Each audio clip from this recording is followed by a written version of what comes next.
ao Deus Supremo e Criador,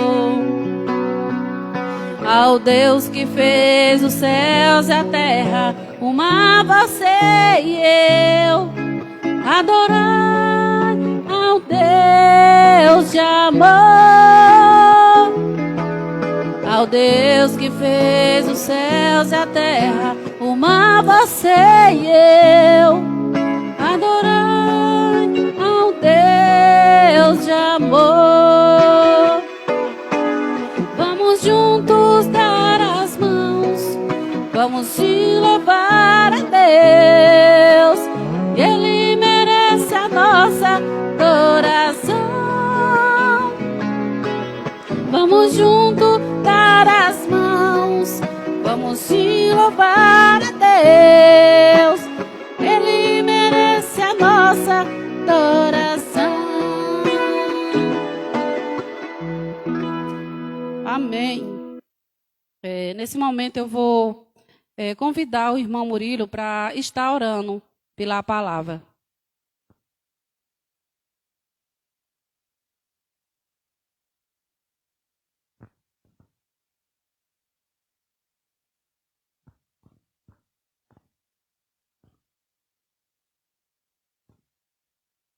Amém. Oremos nesse momento. Senhor, grandioso Deus e eterno Pai, eu venho aqui mais uma vez, Senhor, te render graça, Senhor. Obrigado por mais um dia, Senhor, que passamos. Obrigado por mais uma oportunidade, Senhor, que estamos aqui, Senhor, em Tua casa, reunidos em Teu santo nome, Senhor. Obrigado por mais um dia, as Tuas misericórdias, o Teu amor ter se renovado na vida de cada um de nós, Senhor. Obrigado pelo Teu cuidado para conosco. Obrigado por tudo que o Senhor tem feito, Senhor, nas nossas vidas. E obrigado porque até aqui nos ajudou o Senhor. E até aqui o Senhor tem nos sustentado, Senhor. Senhor, eu venho te pedir nesse momento, Senhor, pela Tua palavra, Senhor. Que o Senhor possa estar indo iluminando grandemente, Senhor, o Teu servo, Senhor, que ministrará a Tua palavra nesta noite. Que o Senhor possa estar falando direto aos nossos corações. E que cada um de nós possa pegar uma porção, Senhor, do ensinamento da Tua palavra e aplicar verdadeiramente em nossas vidas, Senhor. Que nós possamos viver realmente o que o Senhor ensina da Tua palavra, Senhor. Que nós possamos viver a cada dia todos os ensinamentos, aquilo que o Senhor quer que a gente realmente faça a Tua vontade, Pai. Que o Senhor continue agindo, Senhor, grandemente em nossas vidas. E obrigado mais uma vez por tudo. É isso que eu oro, te peço e te agradeço. Em nome do Teu Filho amado, nosso Senhor Jesus Cristo. Amém.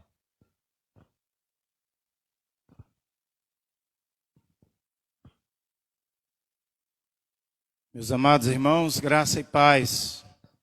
Nós vamos continuar com o culto dessa vez, refletindo na palavra do nosso Deus. Gostaria que você pudesse continuar conosco. Desde já eu quero agradecer a presença de todos. Sei que você está aí no aconchego do seu lar, eu sempre uso essa expressão. Você está em casa, sentado aí no seu sofá, na sua poltrona, no conforto da sua residência. E eu quero chamar você para continuar conosco, não saia. Continue adorando a Deus, ouvindo o que Deus tem a nos dizer. Abra sua Bíblia no capítulo 5 de João, por favor. E vamos ler do versículo 1 até o versículo 18. E vamos tentar ouvir o que Deus quer nos dizer, entender o que o Senhor quer falar aos nossos corações nessa oportunidade. A palavra do nosso Deus diz assim, João capítulo 5, de 1 a 18. Passada essas coisas, havia uma festa dos judeus, e Jesus foi para Jerusalém. Existe ali, junto ao portão das ovelhas, um tanque, chamado em hebraico Betesda, o qual tem 5 pórticos.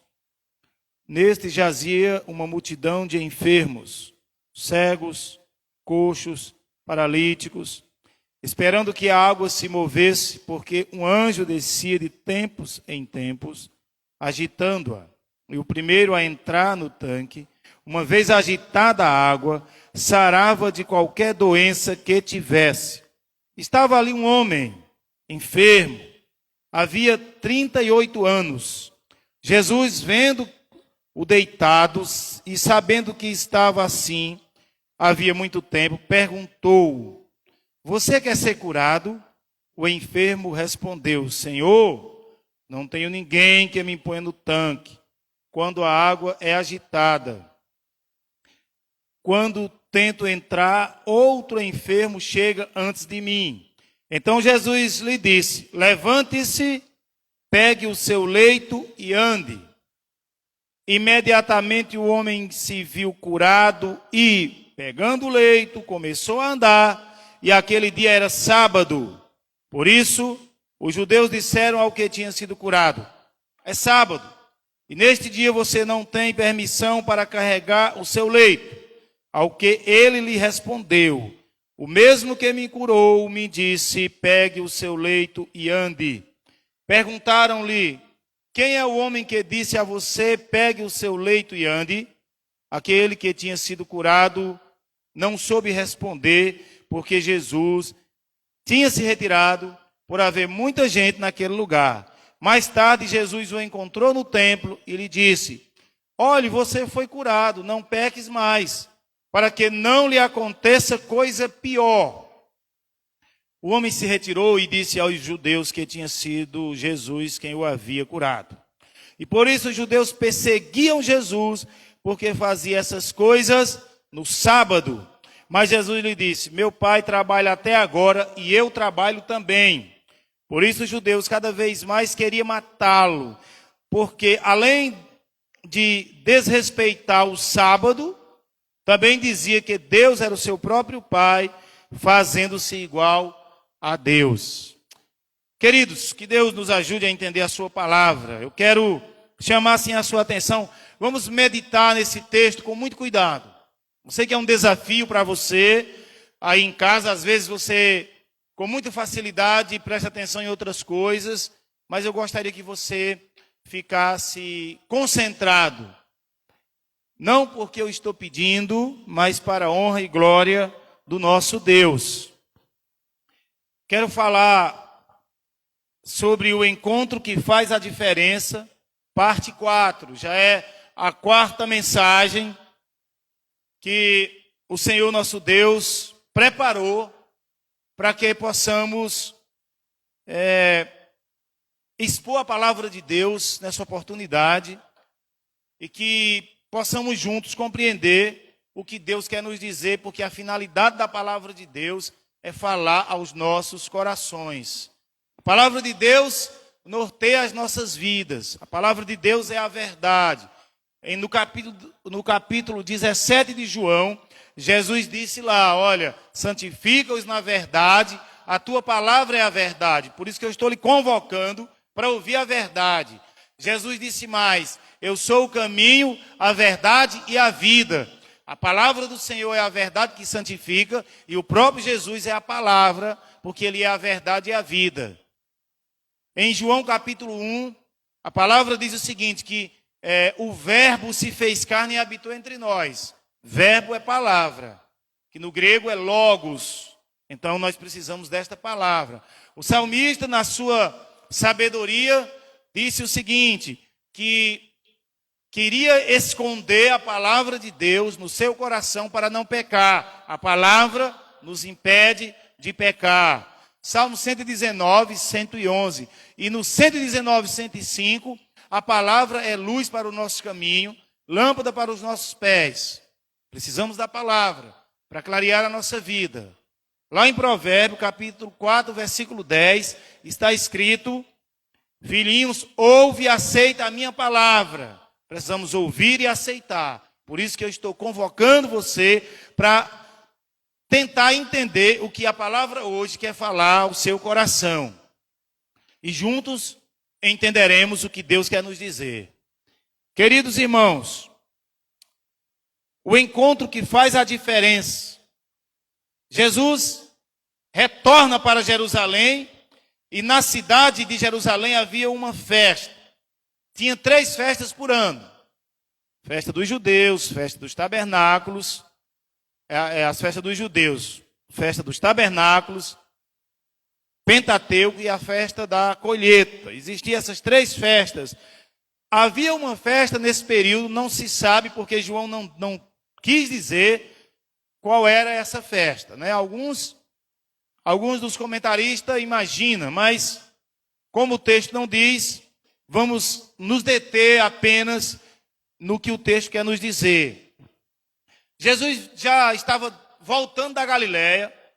Nós vimos semana passada que ele foi para a Galileia, lá encontrou em Samaria aquela mulher que teve aquele encontro e fez toda a diferença na vida da mulher.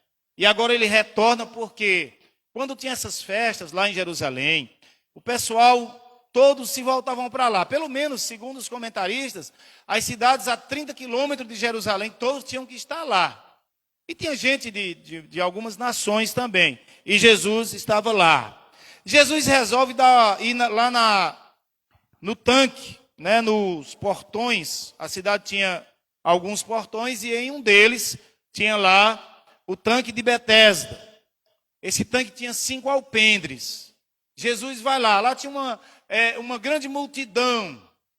E no versículo 2, Jesus vai até esse tanque, onde tinha esses 5 pórticos ou 5 alpendres. O versículo 3 e 4 diz que lá tinha vários enfermos. E era chamado aquele lugar de a casa da misericórdia. Porque os doentes iam para lá. E no tanque existia uma crença, um mito, que descia um anjo e agitava as águas. Então, o primeiro que fosse lançado na água, depois da agitação, era curado. O povo acreditava nessa crença. E Jesus foi exatamente para lá. Dizem os estudiosos que realmente essas águas faziam um barulho, borbulhavam. Como alguns fenômenos existem hoje, né? Nós sabemos, né? Tem aqueles vulcões. Enfim, são tantos fenômenos que a natureza, aquelas águas termais, que são águas quentes. A Bíblia fala das águas geladas. Enfim, lá era mais um desses fenômenos, segundo os discípulos, não, os comentaristas. E depois existia essa crença. Eles pesquisaram, descobriram que muitos acreditavam. E Jesus, no versículo 5, lá tinha um homem deitado, um homem solitário. Há 38 anos ele não tinha ninguém. Lutava sozinho pela solução do seu problema. A Bíblia não diz exatamente que ele era um paralítico. Mas a maioria dos comentaristas e até de alguns pregadores já disseram que ele era um paralítico. Porque tem sentido pelo fato dele não poder andar. E ele estava lá há 38 anos e lá tinha muita gente. Mas aquele homem não tinha ninguém, era sozinho. E ele lutava sozinho para tentar resolver o seu problema. Ele não conhecia Jesus. Ele não tinha ouvido falar de Jesus, acredito que não. Porque quando os judeus perguntam quem o curou, ele não sabe. Então, talvez se ele conhecesse Jesus, ele já tivesse clamado, né, como o cego de Jericó. Ficou sabendo que Jesus ia passar e foi para a beira do caminho esperar Jesus. Mas aquele pobre homem estava lá, totalmente solitário. Vamos ver o versículo 5. Estava ali um homem enfermo, havia 38 anos, sozinho, deitado.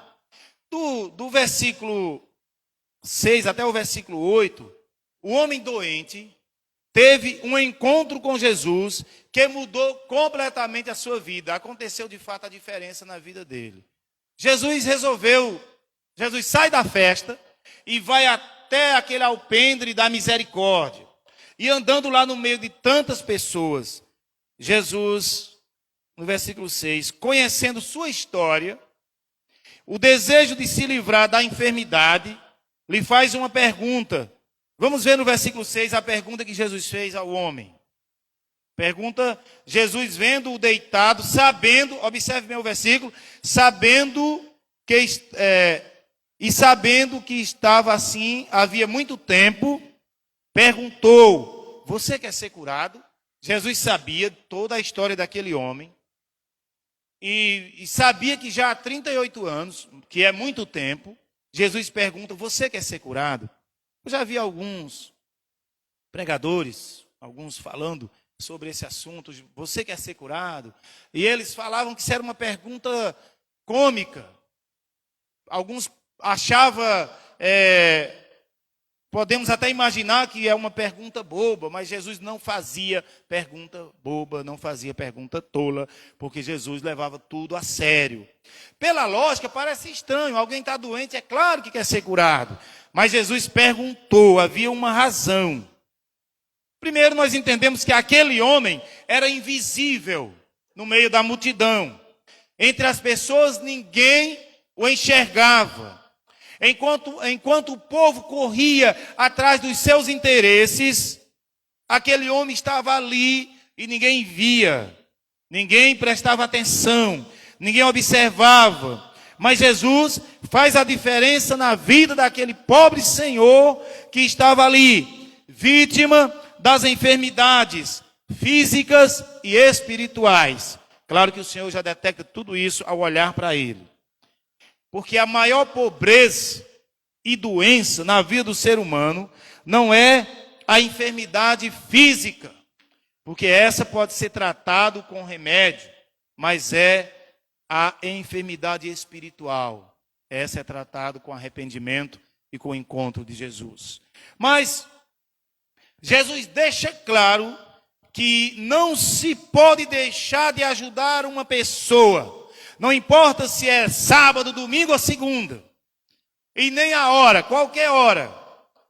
Porque ajudar uma pessoa é um movimento de compaixão pelo próximo. E Jesus demonstra isso. Enquanto aquele homem, ninguém o encontrava, ou ninguém o via. As pessoas passavam, faziam vista grossa. Estava lá aquele coitado lá. E o corre-corre, todo mundo à procura dos seus interesses, vivendo aquele momento mitológico naquela região, naquele lugar. O homem destaca para Jesus sua solidão, no versículo 7. Não tenho ninguém para ajudá-lo a ir até o tanque. Mas deixa eu tentar responder por que Jesus fez a pergunta para ele: você quer ser curado? É óbvio que você podia imaginar que aquele homem realmente queria ser curado. Mas existem tantas pessoas que estão tão acomodadas com a situação que vive. Tem alguns paralíticos mesmo que estão acomodados com a situação que vive, que já não está nem aí, já não pensa mais, já perdeu a esperança, já estão acostumados com as pessoas fazendo as coisas para ele que ele não quer mais saber. Essa é a razão da pergunta de Jesus: você quer ser curado? Claro. E o homem responde no versículo 7. Veja que no versículo 7 ele destaca sua solidão para Jesus, como quem diz: eu sou sozinho, não tem ninguém para me ajudar. Sempre quando a água é agitada, alguém já entra antes de mim. Veja no versículo 7, o enfermo respondeu: Senhor, não tenho ninguém que me ponha no tanque quando a água é agitada. Quando tento entrar, outro enfermo chega antes de mim. Esse tipo de mito nós imaginamos como alguns mitos que tem hoje, né? Alguém que tem tantas crenças, tantas superstições. Os historiadores dizem que essa água era isso, não era um anjo que descia, mas muitos acreditavam que era. Como a gente muitas vezes acredita que tem que se benzer ao passar debaixo de uma escada, quando vê um gato preto, e alguns acreditam em tantas coisas aí, mas o Senhor deixa claro que Ele resolve essa questão, esse problema, com Jesus Cristo. O negócio é sério. E claro que até hoje muitas pessoas preferem acreditar nas mitologias do que no poder magnífico de Jesus Cristo. Só porque o poder de Jesus muitas vezes requer que você corresponda entregando sua vida a Ele, mas as pessoas querem tudo mais fácil. É muito mais fácil a gente pagar para receber alguma coisa do que se dedicar na adoração a Deus. Mas tudo bem. O homem explica. E pelo que o versículo está dizendo, ele diz: Senhor, não tem jeito para mim, ninguém me ajuda. Vai ser impossível eu ser curado, eu não tenho como andar, não tenho como chegar, e não tem ninguém capaz de me levar até a água. Aquele homem estava abandonado pelos familiares. Cadê a família daquele homem que não estava ali?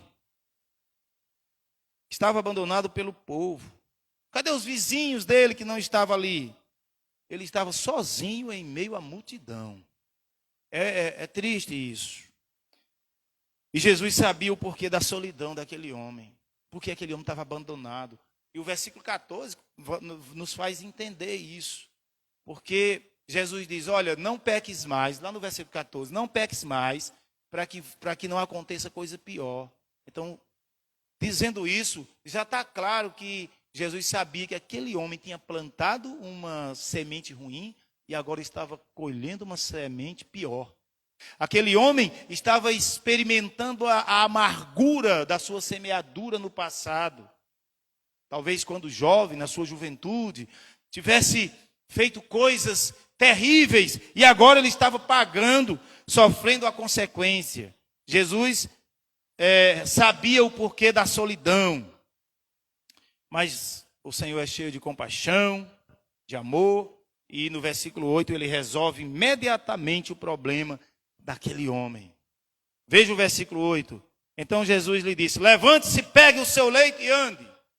Ele olhou: quem é esse homem que está mandando andar? É impossível. Ele poderia ter dito: é impossível, não sei se ele pensou, mas ele forçou um pouquinho para tentar se levantar e levantou. Aquele homem não sabia o que era fé. Aquele homem não sabia quem era Jesus, mas a misericórdia de Jesus fez com que ele andasse. Então, o que era infeliz por causa daquela doença que interditava sua locomoção, agora por meio de Cristo passa a ser uma pessoa normal. Não entendeu nada, Jesus também saiu de perto dele por conta da multidão e assim aconteceu. Mas do versículo 9 ao 13, os judeus, vivendo um legalismo terrível, interrogaram o homem que tinha sido curado, porque ele estava levando a sua maca. Leito é maca ou cama. Estava levando o seu leito, porque era um dia de sábado. Eles estavam fixos no dia de sábado e esquecia do ser humano, do seu próximo. E no versículo 9, o que era enfermo começa a andar, obedecendo a ordem de Jesus. Pega a sua cama e vai mesmo. Vai embora, mesmo sendo sábado, ele não pensou que poderia ser punido, apedrejado, como regia, né, a lei. Ao ver, e quando os homens viram aquilo, já foram imediatamente perguntar. Viram ele levando a cama e repreenderam ele porque era sábado. Vamos ler o versículo 9 e 10. Versículo 9. Imediatamente o homem se viu curado, pegando o leito, começou a andar, e aquele dia era sábado. Por isso os judeus disseram ao que tinha sido curado: é sábado e nesse dia você não tem permissão para carregar o seu leito. Há 38 anos, aquele homem em cima daquele leito, sem ter ajuda de ninguém, agora estava curado. E não poder levar simplesmente por conta de um sistema legalista. Mas aí, meus irmãos, Jesus Cristo resolveu mudar a vida daquele homem e ele leva. Só que no versículo 11, o homem responde o seguinte: o homem que me curou disse que eu podia levar. Está no versículo 11 isso, ele disse que eu poderia levar. Versículo 12 e 13, eles perguntaram a quem tinha dito para ele levar o leito. Ele não soube responder. Vamos ver o versículo 12 e 13. Perguntaram-lhe: quem é o homem que disse a você: pegue o seu leito e ande? Aquele que tinha sido curado não soube responder, porque Jesus tinha se retirado por haver muita gente naquele lugar. Não soube responder de forma nenhuma. Mas aí, meus irmãos, começa essa implicação. Mas no versículo 14, Jesus reencontra aquele homem lá no templo e orienta para não voltar à prática do pecado por conta das consequências. Jesus sabia a situação do homem antes de curar, antes dele receber a cura. Tudo aquilo era também por causa do pecado. Aquele homem experimentava naquele tempo aquela amargura, aquela solidão por conta do pecado, também provavelmente na sua juventude. E Jesus chega para ele, versículo 14, e diz com muita clareza: olhe, você foi curado, não peque mais, para que não lhe aconteça coisa pior. E o que seria pior do que viver 38 anos sendo totalmente um estado vegetativo, totalmente dependente das pessoas, deitado em uma cama. Por isso, ele chama a atenção: você está curado. Faz questão de você está curado, não peques mais para não acontecer coisa pior com você. E Jesus disse as mesmas palavras para a mulher adúltera no capítulo 8 de João, quando ele impede daquela mulher ser apedrejada e aquela mulher se arrepende. Jesus diz: eu também não condeno você. E Jesus diz: vai e não peques mais. Muitos pensavam que pelo fato de ter recebido a liberdade ou a cura, poderia continuar pecando para depois serem curados novamente. E Jesus deixa claro: se você continuar pecando, vai acontecer com você coisa pior. E Paulo, lá em Gálatas, diz: porque vocês, irmãos, fostes chamados para a liberdade, mas não useis da liberdade para dar ocasião à carne, para dar ocasião ao pecado, achando que vai ser perdoado. Não é bem assim, não. Antes, pelo amor, servi-vos uns aos outros. Paulo diz isso lá em Gálatas. E de acordo com Romanos 6, muitos na graça achavam que podia pecar. E Paulo diz lá em Romanos 6. Agora vão continuar pecando por causa da graça? De maneira nenhuma. Capítulo 6, de 1 a 18, Paulo vai explicar que tem que haver, na verdade, assim, nós temos que fugir das paixões. Mas tudo bem, versículo de 15 a 18, o homem disse quem o tinha curado.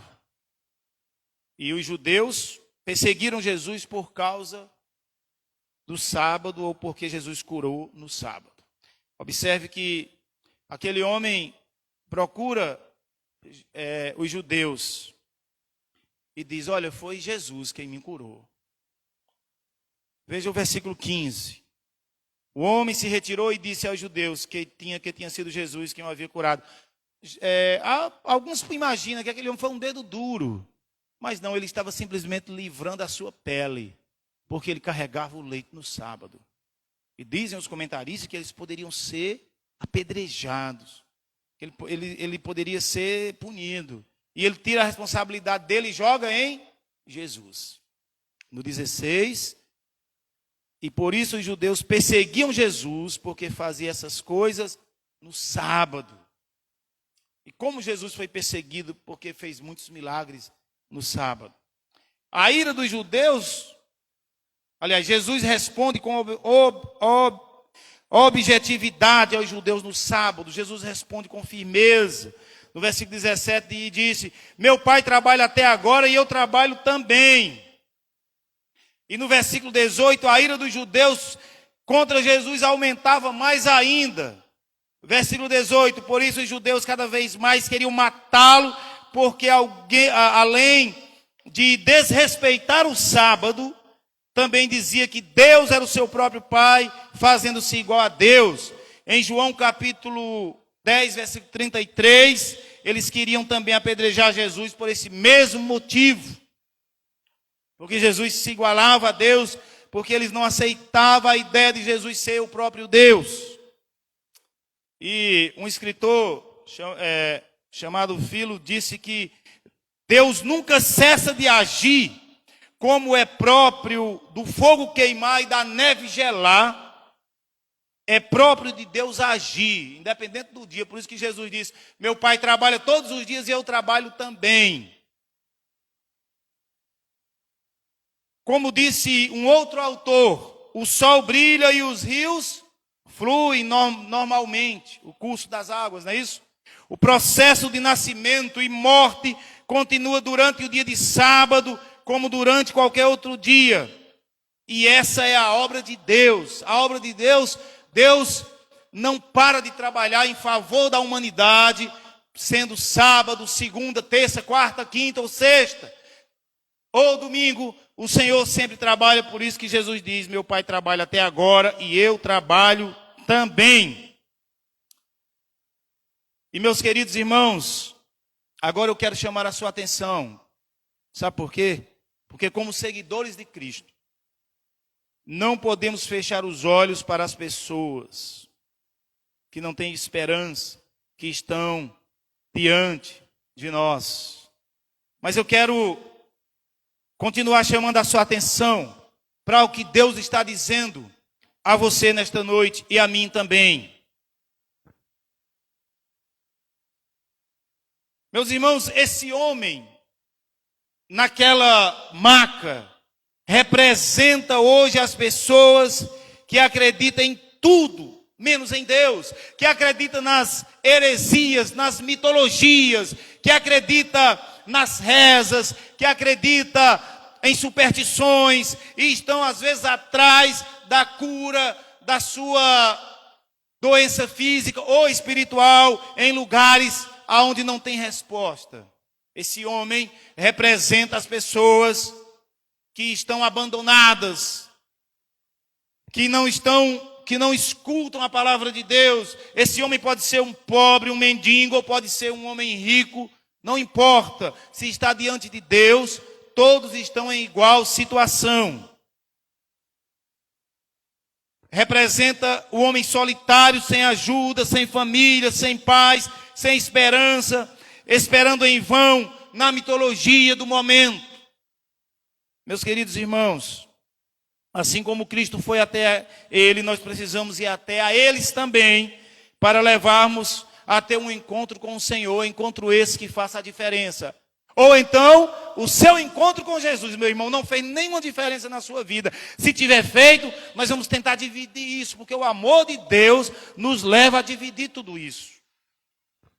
Por isso, assim como Cristo foi até ele, nós precisamos ir aos demais que estão perto de nós, levar uma palavra de fé, de esperança. Aquele homem que não era visto pelo povo representa aqueles que nós também não queremos enxergar. Eu sei que muitos estão sozinhos no meio da multidão. Uma pessoa que não tem o conhecimento de Deus, nós não temos do que reclamar se elas não enxergam pessoas assim. Se elas não enxergam o seu próximo com a finalidade de ajudar. Mas quando essa atitude cai sobre os ombros dos crentes, dos cristãos, é terrível. Quando um cristão não enxerga as pessoas, isso é pior ainda, porque nós conhecemos a verdade.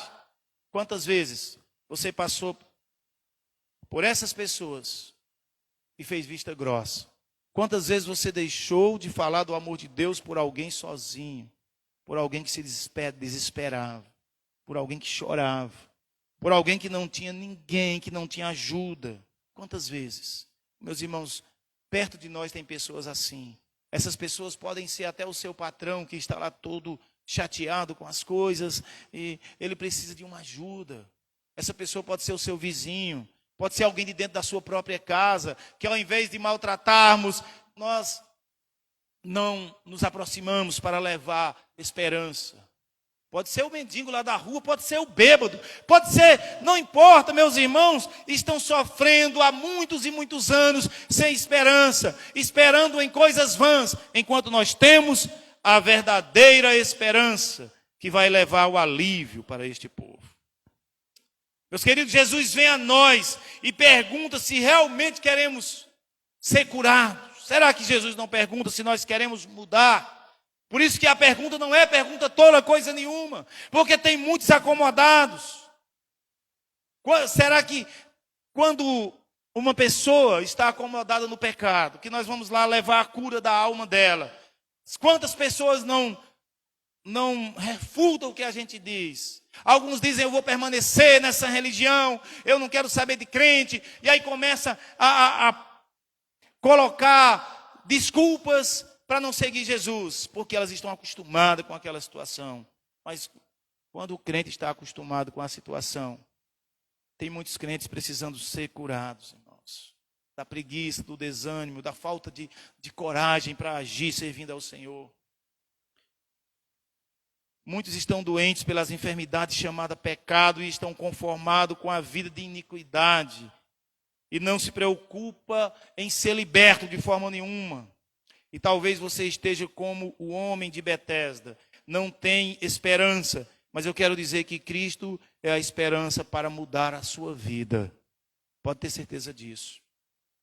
E se você é um crente que está acomodado, que está acostumado a viver sem vir numa escola bíblica dominical, sem vir num culto de oração, sem vir num culto doutrinário, apenas no domingo à noite, ou talvez você nessa pandemia também já esteja até acostumado sem a igreja de Deus, sem participar dos cultos públicos. São tantas coisas. Irmãos, como está a tua vida, meu irmão? Será que você está assim há muito tempo, sem ter uma perspectiva, sem querer mudar, sem se interessar nesta mudança? Meus irmãos, William Barclay disse uma coisa que eu achei interessante. Ele disse que quando a intensidade do desejo está em nós, quando nos propomos fazer um esforço, embora possa parecer sem esperança, então o poder de Cristo tem a oportunidade. E com Cristo conquistamos aquilo que durante tanto tempo nos conquistou. Sabe que isso é verdade, meus irmãos? Porque enquanto nós não se dispomos a fazer a obra de Deus, ou a fazer aquilo que é impossível, Jesus disse para aquele homem que há 38 anos estava deitado numa cama, levante-se e ande. Se aquele homem fazer sessões de fisioterapia, sem aquele homem ter ido no médico, levante e ande. Aquele homem simplesmente ele se esforça para levantar e consegue. Quantas vezes você se esforçou para fazer mais do que o que você faz? Ou será que nós estamos acomodados com o pouco que fazemos e muitas vezes até com pecados escondidos dentro de nós? Vamos dar oportunidade para o poder de Deus agir nas nossas vidas. É a oportunidade que nós estamos dando para o poder de Jesus agir. E essa oportunidade vai nos beneficiar, porque nós vamos ser homens e mulheres que realmente estão dispostos a seguir Jesus como nos orienta a sua palavra. Precisamos imitar Jesus, ver a necessidade das pessoas e apresentar a solução para que elas encontrem uma saída da situação terrível que elas se encontram. Situações desconfortáveis. O pecado dominando há muito tempo. Irmãos, tem pessoas que estão sofrendo desde que nasceu. Estão correndo, praticando esporte, trabalhando, mas com a alma paralítica, aleijada diante de Deus. E nós temos como dizer, levante e ande. Não é como quem vai curar alguém de uma depressão. Levanta a cabeça, não. É dizendo, olha, Cristo está dando a oportunidade para você andar. E é claro que novas perspectivas fluirão. A esperança nasce. Por isso, olhe para você mesmo, meu irmão. Fazendo assim em você uma alta análise da sua vida. Será que não estamos lutando com uma enfermidade em nossa alma, que está nos impedindo de fazer tantas coisas para o nosso Senhor, para o reino de Deus, para glorificarmos a Deus? E será que essa enfermidade não já está há algum tempo? Será que não teve um período em que você tinha uma vida mais dedicada, mas que há muito tempo você não ora mais com tanta intensidade? Há muito tempo você não lê mais a Bíblia com muito cuidado, porque está preocupado com os afazeres e esquece o alimento espiritual? Será que nós não estamos tão incomodados impedindo de fazermos, de realizarmos a obra de Deus com excelência. Vamos pensar e fazer como Davi, meu irmão, no Salmo 139, versículo 24. Vê se há em mim, Senhor, algum caminho mau e guia-me pelo caminho eterno. Quantas vezes você fez essa oração? Ó, Senhor, olha para dentro de mim. Muitas vezes nós não fazemos essa oração porque nós mesmos enxergamos o pecado em nós e não queremos pedir ao Senhor que tire. Mas Davi diz, vê, Senhor, se ainda tem alguma coisa em mim que não presta. Meus queridos irmãos, hoje em dia existem muitas pessoas sozinhas, mesmo estando acompanhada de muita gente, mas se sentindo sozinha e abandonada. É muito comum você chegar em um hospital e ver as pessoas pelos cantos. Eu tive a experiência dolorosa de ficar 24 dias em um hospital. E enquanto a gente sofria ali, com tanta dor, tentando salvar a nossa filha, eu vi muita gente sem esperança, pelos cantos, sem apetite. Eu era um deles. E comia apenas para me manter em pé. Mas eu tinha Cristo na minha vida. O Espírito Santo me consolava. Os irmãos ligavam para mim. Mas quantas pessoas estavam ali? Recebendo palavras duras e dos médicos que são de fato realistas. E eles precisam fazer isso. Quantos estavam ali que recebia notícia dos óbitos dos seus filhinhos, e a dureza dos profissionais de saúde, já acostumados com tanta coisa para resolver, eles tentavam acalentar de alguma maneira, mas tinha que sair rápido porque o dever os chamava. Quantas pessoas eu vi ali saindo cabisbaixo, os psicólogos prestativos, mas nada disso resolvia. E muitos saíam sem esperança. Meus irmãos, não só nos hospitais, mas as pessoas estão sozinhas no meio do povo. Quantas pessoas estão nas festas, quando podia acontecer as festas grandes, muita gente, muitos ali procurando a cura para a sua alma, e quando voltava para casa, voltava mais prejudicado ainda. Em uma das campanhas de missões nacionais, um homem que ia para as romarias, ele encontra uma equipe de missionário e se converte, e ele diz, quanto mais eu ia para lá, mais eu voltava vazio. São pessoas sozinhas, no meio da multidão, estão com a alma paralítica, aleijada, diante do seu pecado.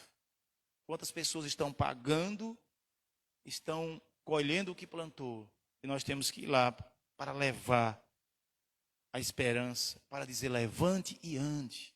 Mas antes de irmos levar essa esperança para as pessoas e com autoridade dizer, em nome de Cristo, levante e ande, não estou falando que nós vamos chegar diante de uma pessoa fisicamente paralisada e dizer, levante e ande, não, mas diante da alma das pessoas, com a palavra, com o evangelho de Jesus que vai dizer, levante e ande, porque as pessoas estão mortas no pecado.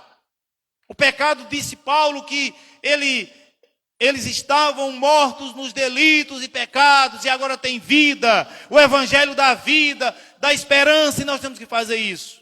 Mas antes de irmos fazer com que as almas das pessoas se levantem e andem, é preciso que as nossas também se levantem e andem. Porque muitos de nós estão com as almas aleijadas por conta da ausência dos cultos aonde a palavra nos preenche, a palavra nos orienta, porque não leem a Bíblia em casa, porque não tem vida de oração,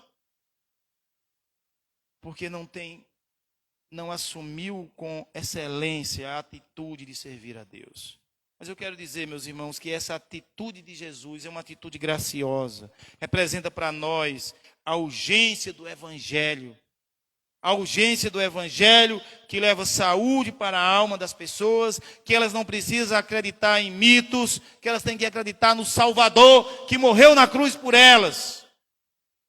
Precisamos levar saúde para as pessoas que não podem andar por causa dos pecados que interditam seus passos. Mas quero dizer ainda, meus irmãos, que fica claro que aquele homem não conhecia Jesus. Mesmo assim, Jesus o procurou e ofereceu a cura para a sua doença. Você sabia que tem muita gente que estão aí vivendo no adultério? Isso é doença da alma.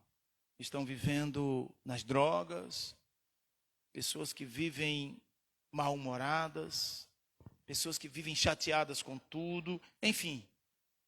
Muitas pessoas sofrendo por causa do pecado. Nós precisamos ir até eles para oferecer a cura para essa doença. Muitos estão sofrendo, por quê? Porque não conhecem Jesus. Aquele homem não conhecia Jesus. Como falei antes, quando o cego Bartimeu ouviu que Jesus ia passar, ele foi para a beira do caminho. Quando Zaqueu ouviu que Jesus ia passar, ele subiu na árvore e esperou, porque era um homem de pequena estatura, não conseguia ver Jesus por conta da multidão, ele sobe na árvore. As pessoas não estão procurando Jesus porque não conhecem. Apenas conhece Jesus sobre o que se fala na Semana Santa, que estamos bem pertinho, no Natal. Mas nós precisamos levar Jesus para eles, mostrar o que Jesus fez, para que eles conheçam Jesus e se interessem por Jesus. Paulo disse que a fé vem pelo ouvir e ouvir a palavra de Deus. E como é que eles vão ouvir se nós não formos até eles? Então não xingue as pessoas, não reclame, não fale mal das pessoas porque cometem atrocidades.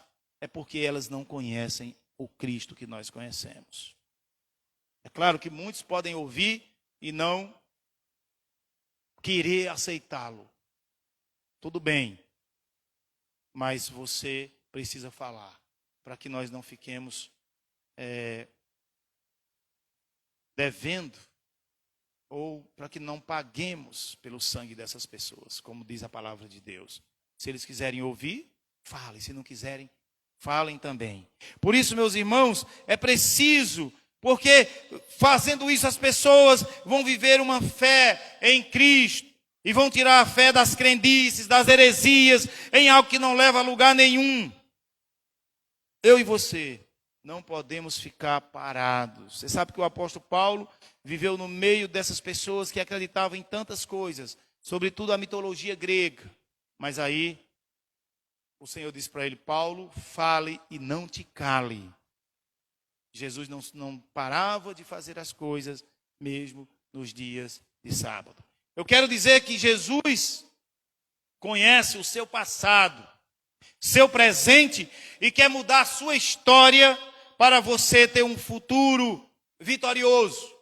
E eu quero dizer também que Jesus está dizendo para nós: eu conheço seu passado, não peque mais, você já foi curado. Você que já se entregou a Cristo, se estiver me ouvindo, você já foi curado do pecado, da sua vida desgraçada que você vivia. Não peques mais, para não acontecer coisa pior. E eu gostaria que você pensasse: o que seria pior na sua vida do que o que você já experimentou?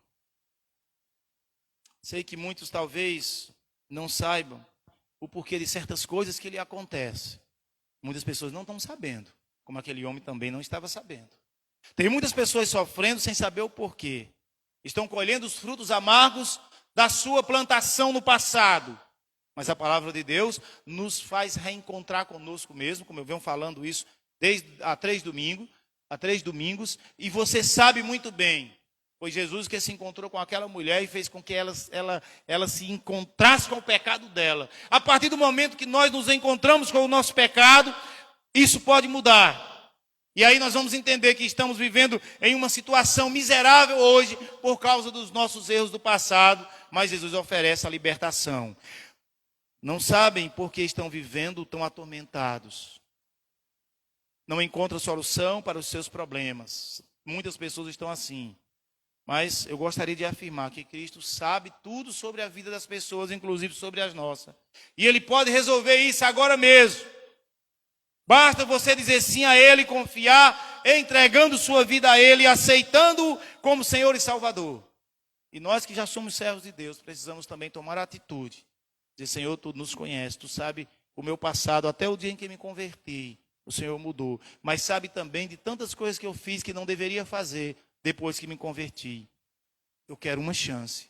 Temos que dizer isso para o Senhor. Me dá uma chance, ó Deus.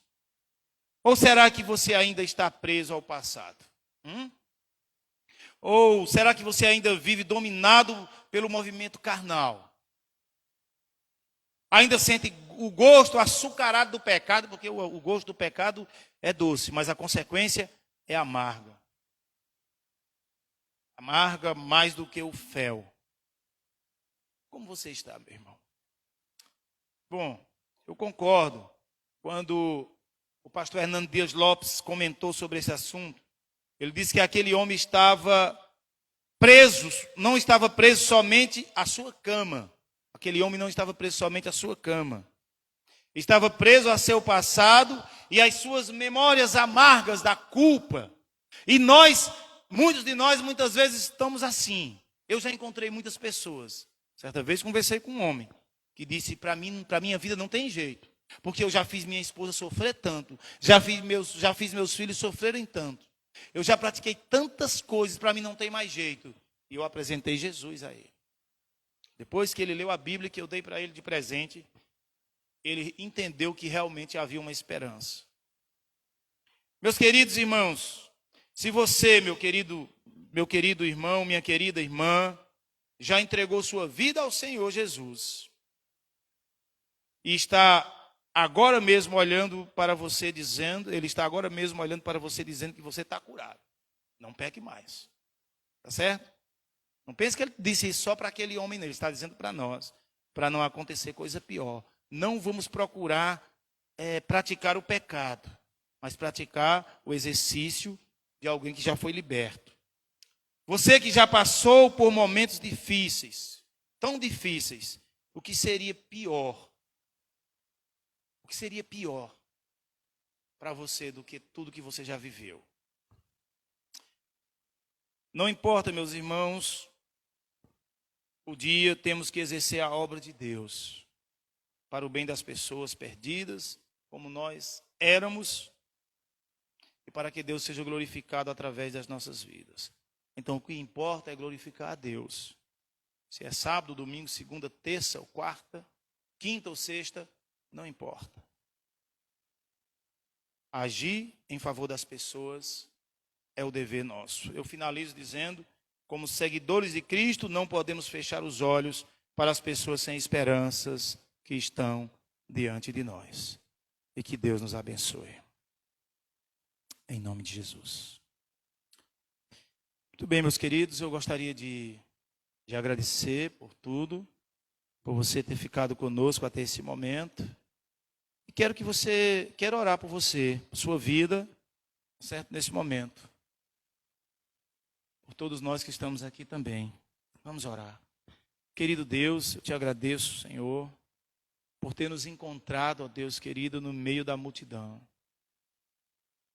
Enquanto as pessoas não sabiam o que fazer, enquanto os nossos problemas não estavam sendo resolvidos, porque nós não tínhamos em quem confiar, não conhecíamos o Senhor, mas nós estamos nos lembrando da cruz, ó Deus. A cruz lá do Calvário, onde o Senhor tomou a decisão de morrer em nosso lugar. Foi ali que o Senhor selou, ó Deus, foi ali que o Senhor assinou com o próprio sangue, que salvaria todos aqueles que se entregassem ao Senhor. E nós aqui estamos diante dos teus pés para te agradecer por tamanho amor, por tamanha compaixão. Reconhecemos que nós não merecíamos, ó Deus, porque o pecado imperava em nossas vidas. Eu quero pedir ao Senhor que continue nos perdoando, pois ainda, Senhor, nós falhamos diante do Senhor. Mas nós reconhecemos que precisamos andar de acordo com os teus conselhos, para não vivermos na prática do pecado, para que não aconteça coisa pior, ó Deus. Pai querido, trabalha na vida do teu povo. Que nós possamos, ó Pai, fazer como o Senhor ordenou, pregar o Evangelho, levar a esperança para as pessoas, levar a saúde espiritual para aqueles que estão paralisados pelo sistema, pelo pecado, para aqueles que estão sozinhos no meio da multidão. Ó Deus querido, desperta a tua igreja para a obra missionária. Sei que o Senhor está voltando, muitas pessoas estão partindo. E nós, ó Deus querido, se negligenciarmos, se negarmos a tua palavra, se deixarmos de pregar o evangelho, sei que nós pagaremos um preço muito caro por conta da nossa desobediência. Obrigado porque nós estamos vivos e estamos tendo a oportunidade de corrigir todos os nossos erros. Senhor, é em Cristo que nós te oramos, pedimos que nos abençoe. Dá a todos uma semana abençoada, em nome de Jesus. Amém. Amém, queridos, que Deus nos abençoe e até o nosso próximo encontro, que será amanhã às 7 horas, tá certo? Que Deus abençoe.